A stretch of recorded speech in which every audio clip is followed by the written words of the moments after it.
This is lesson 2 of rational numbers, long division using partial quotients. By the end of the lesson, our objectives are 1.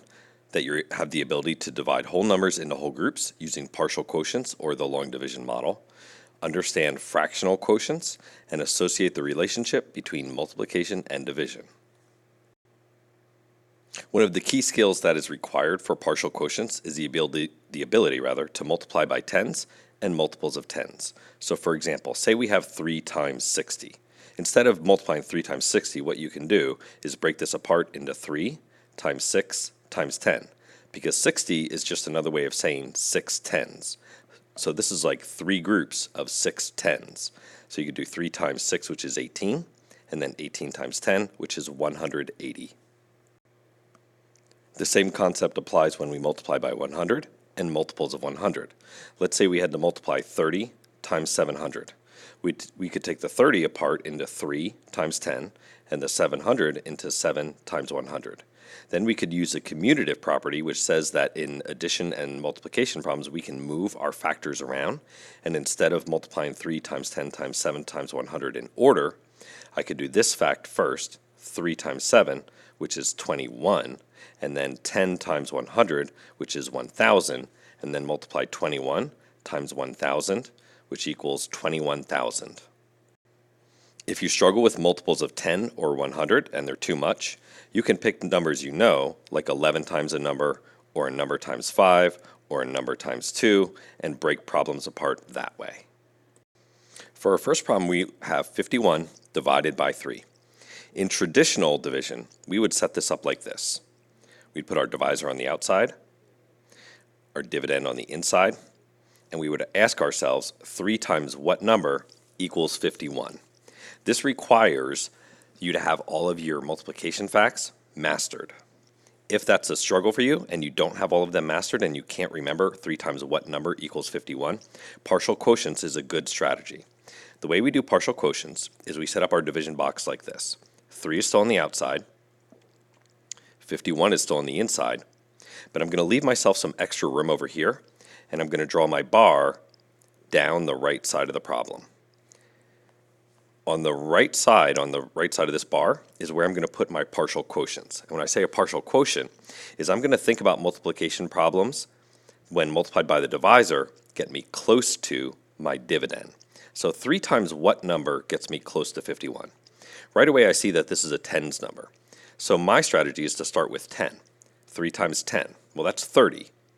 What about 3 times 20? That would be 3 times 2 times 10. 3 times 2 is 6. 6 times 10 is 60. That's a little bit too high. So I need to be in between 10 and 20. I'm going to say 15. I put my other factor on the right side here, and I ask myself, what's 3 times 15? Well, 3 times 10 is 30. 3 times 5 is 15. And 30 plus 15 is 45. I put that under the 51, and I subtract. I cannot take 5 from 1. I'm going to borrow from this 5, make it a 4. This becomes 11. 11 minus 5 is 6. 4 minus 4 is 0. Now I ask myself, how many 3's equal 6? 3 times 2 equals 6. Again, I'm going to put that on the right side of my division bar, and I'm going to keep my ones column lined up here. You want to keep your columns lined up. 3 times 2 is 6. I subtract, I get 0. When you get to 0, you're done. Now I add up my partial quotients. 5 plus 2 is 7. Bring down the 1. So my answer to 51 divided by 3 is 17. Now the last problem worked out perfectly. We did not have a remainder. Some problems will have a remainder, and we're going to write them as a fractional quotient.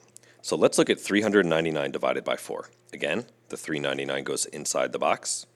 The 4 goes on the outside. And I want to leave myself some extra room over here on the right for my fraction. Bring my division bar down. And again, I'm going to ask myself, 4 times what number equals 399? Since I have a hundreds number, I start with 100. 4 times 100 is 400. Too high. So I need to go down to my tens. What about 4 times 90? Well, I can look at 4 times 90 as 4 times 9 times 10. 4 times 9 is 36. 36 times 10 is 360. That works. So I'm going to put 90 on the outside. 4 times 90 is 360. I subtract. 9 minus 0 is 9. 9 minus 6 is 3. And 3 minus 3 is 0. So now I have to ask myself, how many 4s go into 39? Well, 4 times 9, as we established down here, is 36. 4 times 10 is 40. So it's got to be 9. So I'm going to put that in my ones column. If it helps you, you can draw lines here to separate your columns. 4 times 9 is 36. I subtract. 39 minus 36 is 3. And now I have to ask myself, how many 4s fit into 3?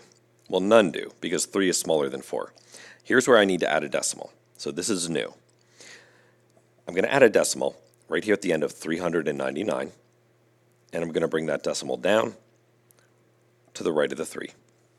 I also want to include that in my partial quotient column here. So here's my decimal column, and again I can kind of draw my line down. So I know there will be a decimal here when I add up my partial quotients.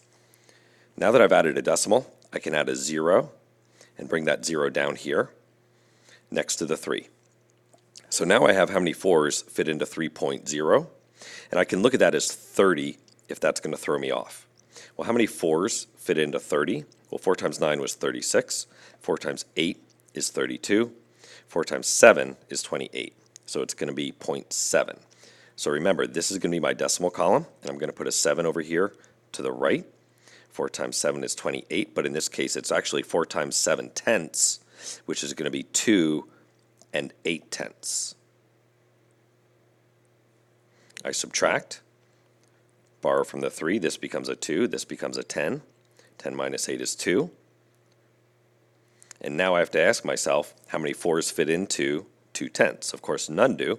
So I have to come back up here, add another 0, bring that 0 down, and now I have 20 hundredths. How many 4s fit into 20 hundredths? Well, 5 hundredths do, so I need to add another column over here. 5 hundredths is now, 4 times 5 hundredths is going to be 20 hundredths.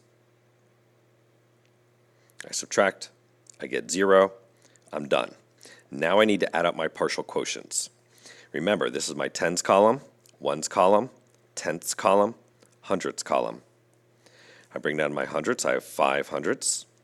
Tenths, I have 7 tenths. This is my decimal column, bring down the decimal. 0 plus 9 is 9 ones, and I have 9 tens. So my answer is 99 and 75 hundredths.